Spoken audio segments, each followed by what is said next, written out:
Hello, good morning mga ka-artist. For today's cooking, magluluto tayo ng pinangat na tamban. Nakabili tayo sa palengke na medyo murang tamban. So nilagyan natin ng 3 pirasong kamatis, 1 ulong sibuyas, siling panigang, at luya. Pampalasa, konting patak na mantika, at tubig syempre. So pampalasa na nilagyan natin. Salang natin to.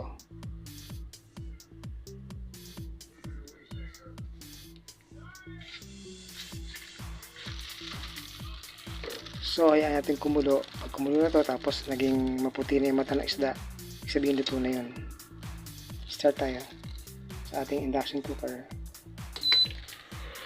Lagyan natin sa setup ng boil. Ayan, boil.